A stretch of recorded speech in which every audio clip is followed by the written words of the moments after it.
Robin Williams and Harlan Ellison, Part 1. It's no surprise that a writer with over 1,700 stories to his credit has a lot to say. My old friend Harlan Ellison met me in a studio near his home in L.A. and barely let me get a word in. But we had fun. So how are you? How's Marcia? She's wonderful. Yeah. She's safe and happy up in San Francisco. I just talked to her and said, "You're coming in the room." She said, "Brace yourself." Listen, there are very few people in this life whom I hold in a degree of exalted awe, but she happens to be one of them. I've been in your home, and I got to tell you, I mean, you've been in my house. You know what a wonderful place This is the museum. It is more than a museum. It is like if you could take a human mind and make a building. Turn it inside out. Yeah, and that's it, basically. We just built a walk-in. I love your living room / cerebral cortex, the beginning. Well, we just put in a new medulla. You did put in a new medulla. Abdullah Medulla. We put it. What is your name? Abdullah Medulla. Abdullah Medulla. And I am here from the Peace Talks. Yeah, Medulla Oblongata. We put in a walk-in pantry to showcase all my collectible drinking glasses. The 1939 Snow White set, the 1939 Pinocchio set. I love the dwarfs, too. Those shot glasses with the dwarfs. They're little. They're yeah, but it's great for you, I'll tell you. And coming from a man who has, you have Martian gargoyles I on your have house. everything. You have your house. This one time I said, I look over in the corner going, there is everything. On every corner there is a piece of art. There are little tiny, like the Wizard of Oz in one little tiny, in one corner there's that. You have every comic book known to mankind on sliding drawers in an airtight room. Well, it's not airtight. There's enough air just for you. No, it's hermetically sealed? No, that's not hermetically sealed. I couldn't get in or out. No, it's temperature control. I can't breathe. Welcome, I'm reading. Temperature control and humidity control. And Hasidically sealed. What are we doing? It's amazing. You have all of those, stacked. They're like you could roll them back. You have every issue. Stacked bookcases with one aisle. That's all it is. And then all of those amazing paperback science fiction copies. Oh, yeah. The complete history of science fiction in paperback and hardback. But I got 250,000 books in the house. Don't tell people that. They'll be there. There's a quarter of a million. Who would rob your house of books? There are people. Well, good. Let them come because you see, we have the machine gun nests on the top. There really are. There are traps in the house. People get in. If somebody gets in that house inadvertently, there are traps. There are things that will happen to them that will make them very unhappy. Because the way I figure it is, you come into my area, you get it. I'm going to take care of you. I went into Harlan's house. I just wanted a copy. Boom, he was gone. No kneecaps. No caps. Listen, I've had people come to my door with knives. There have been two bomb attempts on me. There was a guy who used to, out behind my house is the watershed land out there. Right. There was a guy lying out one day. This is years and years and years ago before I married Susan.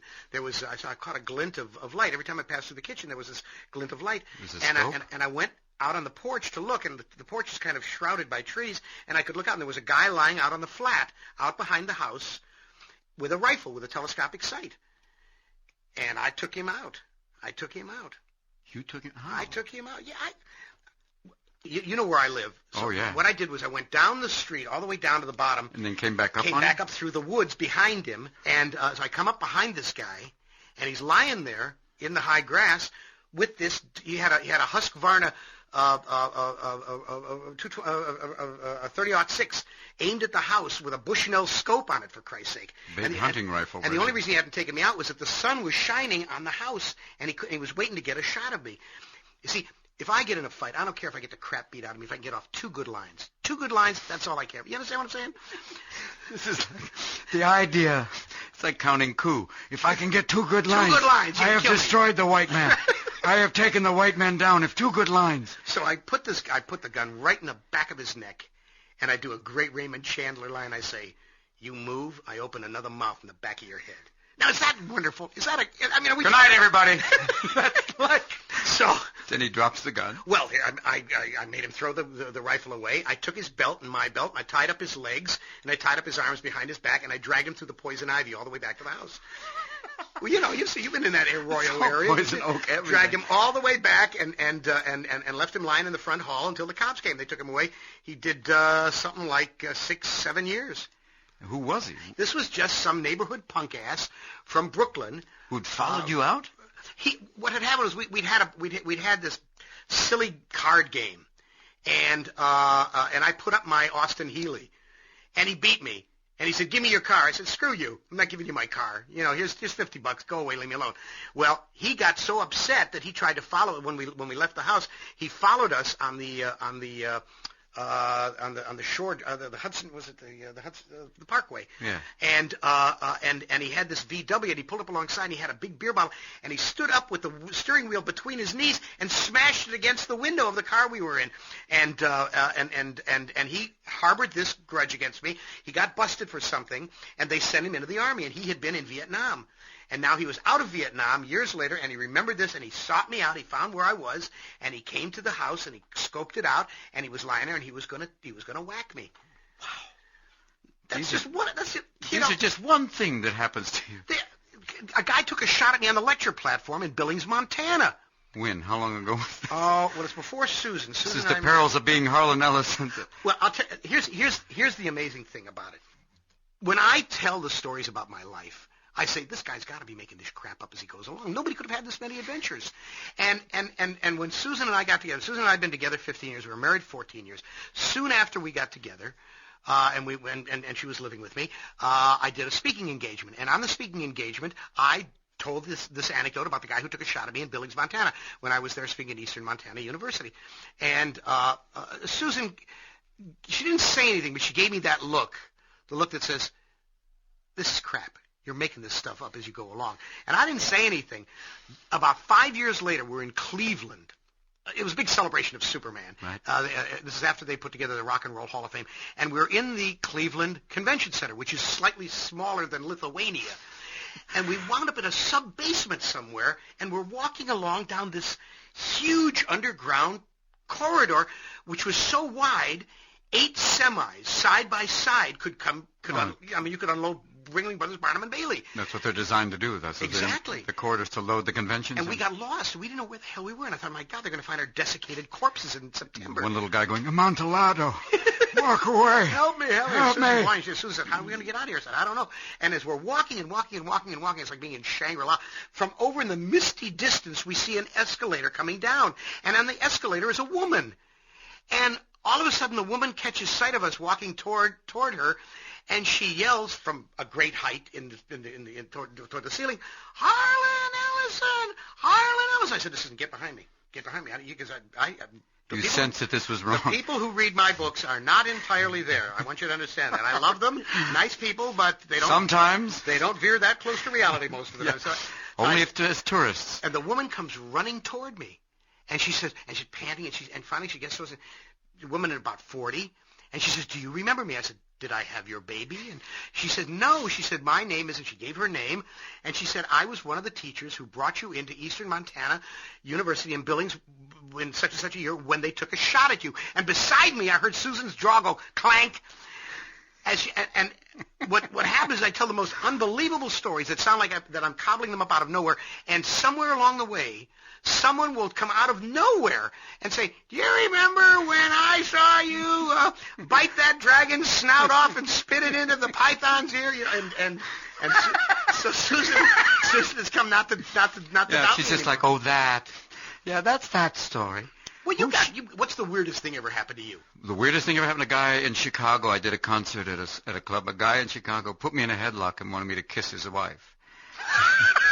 Come over here and kiss my wife. Is that really? Yeah, they said, like, come here, kiss her, kiss my wife. And I'm going, like, come on, and then finally broke him away. But that was one of the weirdest things, and that was nothing compared to, who shot at you in Billings, Montana? Well, they asked me if I would speak to a penology class at Eastern Montana University. I said, sure. When they took me to the class, it was at night. We're walking down the hall to the classroom, and I see this bunch of thugs. I mean, it was the baddest looking bunch of people I'd ever seen. I mean, this is not West Side Story with the pastels. These guys they had no necks. Their heads sat directly on their shoulders. They had to turn their entire body. I like you. And I said to this woman who, years later is the one that we met in Cleveland. I said to her, my God, are these guys out on parole? She says, oh no, they're all cops. They were cops. They were. It was horrible. And they're the most frightening people of all. Oh, they were scary. And so I'm in the class, and when I tell them about how miserable kids are and juvenile delinquents and all, they loved all that. But the minute I said, I think we should do away with guns, all guns. Nobody has guns. Crooks, cops, nobody, no guns. That's it. They do very nicely in England without any guns. and there was this low animal whisper, and then somebody said something. They said a number, something like 514 or 628. I mean, it was a series of numbers. And so after the class, we're riding back to the motel. I'll tell you how small Billings, Montana was in that year. The motel had one of those big signs, you know, it says "Welcome Kiwanis," you know, it said "Welcome Harlan Ellison." That's our only guest. I was the hot item that weekend. Welcome Harlan Ellison. There was nothing else. We haven't had a group in a long time. Billings, Montana. They were all, and everybody packs a gun. Everybody packs a gun in Billings. I don't openly, know. Openly, just walking around packing heat. They're either wearing them in a holster, or they got them in their pants, or they carry a rifle. And there was one woman who was a sheriff from something like Chitlin Switch, Wyoming. I don't know, some damn town like that. The first time in Chitlin Switch. Bite my buck, you know, whatever the hell it was called. And she says, "We shoot our meat." And I said, "Lady, don't hand me that crap." I said, "You go to the A&P like everybody else." We shoot our meat? We shoot our meat around here. We drag it home, sir. Yeah. We're not afraid to lead it. Don't shoot it in public, please. Yeah, thank you. Well, I pull mine, madam, like everybody else. Well, so I mean, we're in the car going back to the motel, and I said to this woman, and her husband was with her. She was an English professor, and I said, "That number that they were saying, 513 or 612, what is it?" She says, "Well, you don't really want to know what that means." And I said, "What does it mean?" She says, "Well, that's the number they use for the vigilantes." I said, "Vigilantes? What are you talking about?" This was 1970 or whatever the hell it was, 1972.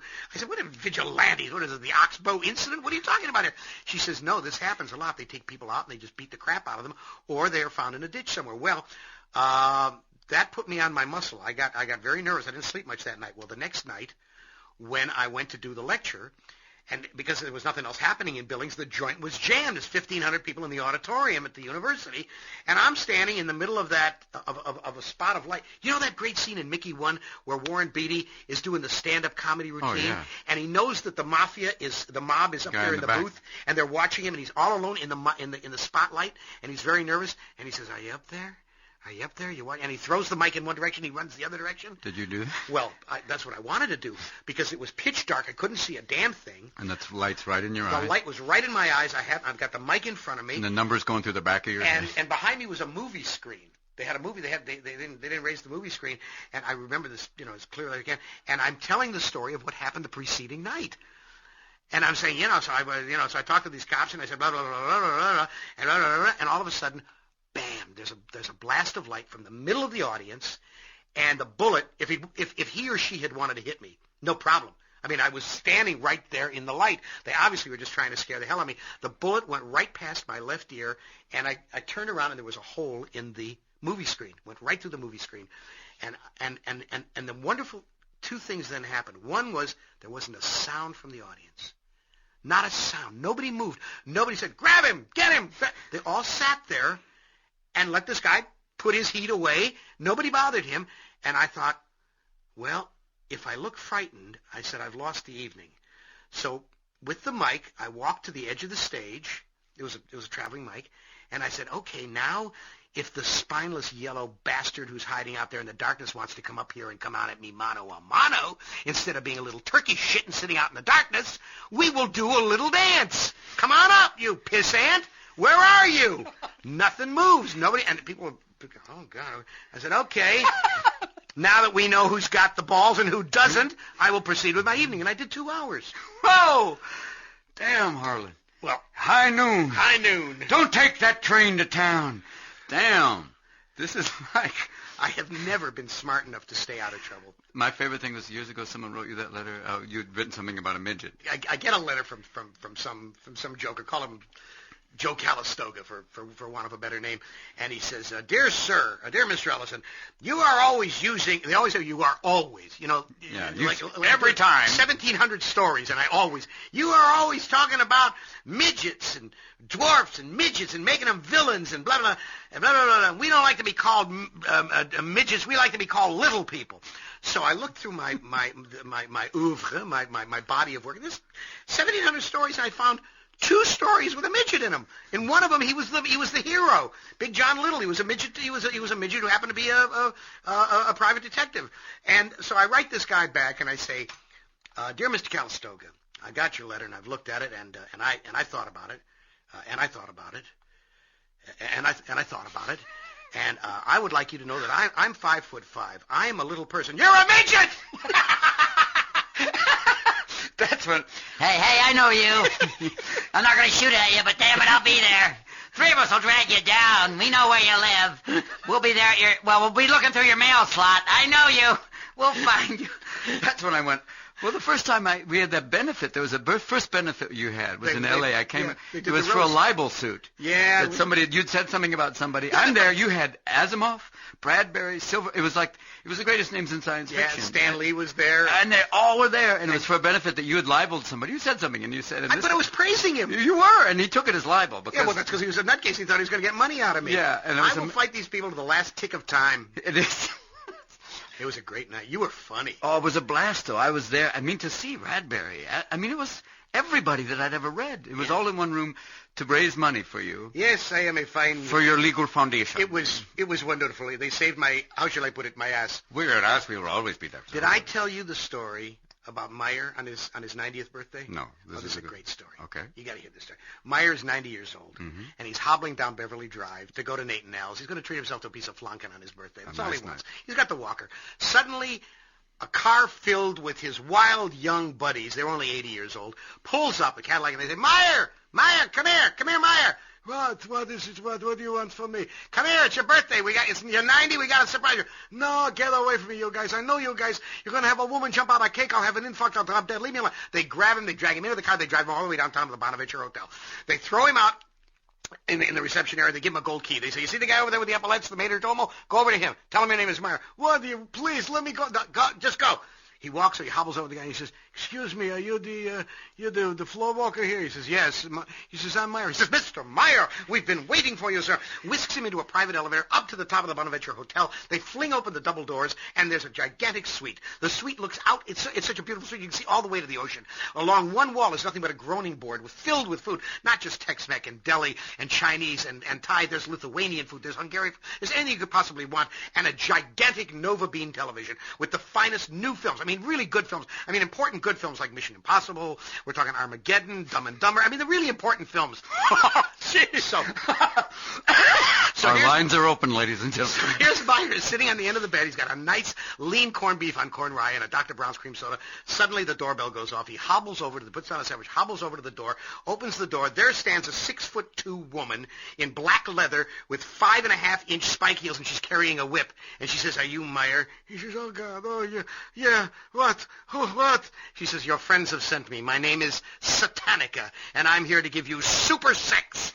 And he says, and the soup would be... Ladies and gentlemen, I like this soup. Isn't that a sweet... I love that lovely. That's what the old jokes work. They work. I love them. These are the ones. This is like, except for... That was with me in computers. I mean, with you in computers, you don't have them. You didn't, or maybe you have them now. No. I'm still not on the You're internet. still a Luddite man. I'm not a Luddite, damn it all. I don't. I've got an Electrodex for my addresses. I use a telephone, not 2 tin cans with a wire between. No, not the old one. I got a car. I have 2 cars. I have a Geo, but I also have a 1947 Packard. Yeah. I'm by no means. Just take a go around the town. Then. There's some. I think you should work. I work on a typewriter. I work on a typewriter, not even an electric. I work on a manual because an electric's too slow for me. Serious? I type 120 words a minute with 2 fingers, and I make no mistakes, and I produce a beautiful manuscript. That's the way I like to work. I've always felt you should work at the level of technology that best produces your art. Anything above that level is just toots and whistles, and I'm not interested in that. So I do my scripts and I do my stories on a regular typewriter, and it's a real manuscript, and I feel great about it. We had this thing where you came to the bookstore, and it was like I gave you that thing, the computer vampire, and you wrote a great thing about an actual vampire computer, a computer that actually lives off blood. Where we pricked his hand on the computer, and the computer started to thrive on the blood of that. The listening audience does not know that I write stories in bookstores' windows. It's like basically a lap dancer in a bookstore. He comes in, they give him an opening line for a story, and he writes all day. Well, you wrote for like 3 or 4 hours, right? How long did you write that day? No, I started at 9 and I finished at 5. And he sits in the window of the bookstore, right, so people come by and look at a naked author. And we. It's like Amsterdam, except with a typewriter. Well, what you didn't know was that I had shingles. I had developed shingles. If I'd known that. And I was sitting there in that store. In the bookstore. In the bookstore, in incredible pain, writing about something I knew nothing about. But you did a great job, though. Well, yes, that's true. I did. The only thing that's ever held me back is my humility. Yeah. What about my fucking humility? People have said that. People say, what do you know about my humility? It was amazing because and you also had that game. They made a game of I Have No Mouth, But I Must Scream, and it won all these awards. My favorite thing is you went to address a conference of electronic... It was the Computer Game Developers Convention. Computer Game Developers Convention, and you went and ripped them another sphincter because they came in and... They were pissed off at me. They said, I won this award for the most outstanding game, and they said, how can this imbecile have won this game? He doesn't even know how to turn on a computer. How can he do this? And I said, because I'm smarter than the rest of you assholes. It was like the guy paid, we're giving you an honor. Yeah, right, here we go. So a winner. They give you the honors, and a couple of bucks will get you a bad cup of coffee at Starbucks. Yeah, come in there. I'd like to trade in my People's Choice Award, please. Yeah. Here you go. Here's a latte. I got and people think that you're being calloused about it or smart aleck about it, but after a while, the awards really don't mean a whole hell of a lot. There's some that are nice. I got one from the blind from the Braille Readers Association, which was really nice. That's lovely. And it was presented to me by a blind girl, and that meant something. Or the Writers Guild Awards for writing teleplays. I won 4 of those. Nobody else in this town has ever won 4. 4 for individual solo work. I mean, like the gang that wrote MASH, they've won 4, 5, 6. But for individual scripts, I'm the only person who's ever won 4. And those are great because they're judged blind. So that means a great deal to me because it means I'm pulling the plow, I'm cutting the mustard. Yeah, and you've been through every test. Yeah. You've gone to the inner circle. It's like going to comedy heaven. And there's Groucho. You certainly took a while. Nice to have you back. You remember, and Harper will be here in a moment. Do you remember Lenny Bruce's great line where Boris Karloff goes to Bela Lugosi's funeral and he looks in the coffin and he says, Bela, if you're putting me on. My favorite thing is when he said, you know what a flamenco dancer is? It's a guy applauding his own ass. It's like, that's where you look around and go, this is nice. Ooh, what are you doing? Hey, my ass is so great. You know, I worked with Lenny. Serious? Yeah, man. I was in Chicago. When I got out of the Army, I was editing Rogue magazine, and Lenny was just coming around, and Lenny was just starting to get hot. They hadn't yet started to bust him crazy, and he had 2 or 3 of those albums on fantasy, and I convinced How him to Influence People and Talk Dirty. Yeah. Oh, it was before that. It was the album where he's lying down having a picnic in the cemetery. Oh. And the other one where he's got the Ku Klux Klan guy and the Asiatic girl and the black kid. Vote for me on the. Oh, he's wonderful. He was wonderful, and I loved him. So I'd go down. So I convinced the publisher that we should do a column called Bruce Here. And I went down to Mr. Kelly's and I met him, and he said, fine. He said, but I don't write, and I don't. I said, look, you just provide me with the material, and I'll put it in shape. Lenny would go off on a road. He would come back, and we'd get together, and we'd go and we'd go and have some dinner. And he would reach in his pocket, and he'd pull out a napkin, and he'd pull out a table mat. He'd pull out, and he would write down the bits and the pieces, and I would assemble them. So I wrote all his columns for him. That's wonderful. I found this book that there's a collected Lenny Bruce that was like. I didn't know maybe his daughter and his wife had put it together, and I didn't know they just wrote headers, like just basically outlines, like Pope, like Religions Incorporated, but Pope goes out, and like these wonderful things, and then that night he'd fill them out. All those columns are in that book. That's the one that his daughter did. Oh, that was great. It was wonderful days, and we hung out in Chicago and we rode around. He was a great man, and boy, they broke his heart and they killed him. And the saddest thing for me was to hear when he was in court, and he said. In essence, I just want to perform my material, but I just want you to, in essence, like me, to the judge, this one judge. Yeah. And he wanted to be able to do his stuff. Yeah. Because his theory was that if he could do the stuff, the judge would love it. But he never got a chance to do his own material. Got a chance. And you know who it was who took him down? He said, I just want you to respect me. That's what he said. I mean, I think that's not verbatim, but it's close to that. He got to the point where he wasn't even doing his acting, where all he was doing was reading from court transcripts. Yeah. It was horrible. The routine of Lenny's that absolutely floors me, because it's the most complete and perfect story one, is the comedian at the Palladium. That's the best. Oh, my God, it's heartbreaking. Where at the end, where he's crying and he's saying, they got Georgia Gibbs on the boys who went to Dunkirk, the boys who died. He said, what are you going to follow that with, an arm? A leper here, have an arm. Sophie Tucker doing her jams and jelly scenes. It was and in the end they up the Irish. Up the Irish. Now, take it easy. We had a few bucks, lend-lease. Don't worry about it. It's an amazing. It's the ultimate bomb. Yeah. He's telling about the ultimate death, and that happened to him when he went. Did it really? I think he bombed them. Oh, God, what a night. The references that he makes. I mean, I didn't know Susan is from England, and I would have to ask her. I said, Val Parnell, he was the booker at the Palladium? She said, yeah, he's very famous. And I said, so who was Julian Eltinge? And Julian Eltinge was this famous a female impersonator who wore these flaming red wigs, and in the end, with the booker is saying, "Don't worry, we're going to get you out of here. And somehow, by God, we'll get you out of the country before they know it. We'll look in the closet here. We'll get you some kind of a disguise. I believe Julian Eltinge left a wig in there." And you listen to all this stuff, you say, my God, how does he know all this stuff? Yeah, because I think he was a dedic, that he picked up everything and used it. Great eclectic mind. Really nice guy, too. It's a shame he got so hung up in dope, and so it's a shame he got so hung up on his wife. Did you ever see Buckley, Lord Buckley, before? I did once. What was that like? Buckley was demented. He was insane. My friend! Yeah. He was an early Robin Williams. Oh, but he had that whole language, everything going off. There's a great story about him and Lenny Bruce. You know that? No. What? They brought Lenny Bruce to see him, and they took him to this house. I guess maybe it was Chicago, maybe New York. The house was empty because they'd taken all the Buckley's furniture. They'd repossessed it. But he's sitting on a giant throne, getting head from this woman. And he said, "Pardon me, gentlemen, affairs of state." But it was like, he was treated himself. It was always members of the court. He made people Lord and Lady so-and-so, your Prince so-and-so, Lord, Lady so-and-so, and he made everybody members of the court if you followed him around when he performed. We now return control of the Internet to you, but fear not, Harlan will be back next week with more